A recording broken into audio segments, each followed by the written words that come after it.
It's hard to develop a personal connection with someone who demands perfection. Many of these sayings are very familiar to us, but they all center around that one basic teaching: do to others as you would have them do to you. Now, I've heard people misquote just this one passage alone. Well, you know what the Bible says: do to others as they do to you. It's do to others as you would have them do to you.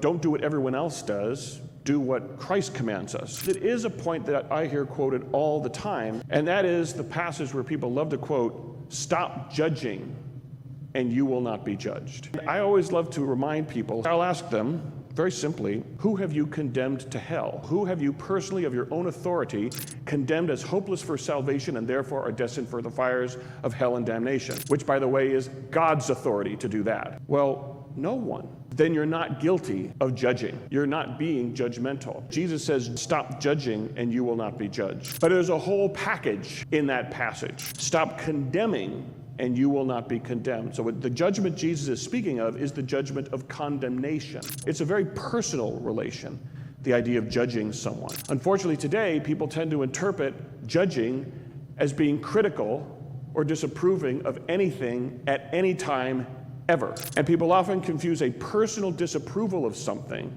with judging. And what's the result? We have a very, very morally confused society in which pretty much anything goes. We have to be accepting of everything because we don't want to judge people. Jesus is not saying we should not be critical. Even Jesus says, don't do what they do. Don't be blind fools like the hypocrites. He's being disapproving of a current standard that we're called to rise above. There are times when we do need to disapprove of certain things. And so I always like to tell people, please stop confessing that you are judgmental. In the appropriate setting, there's nothing wrong with being critical of something or someone that is worthy of criticism.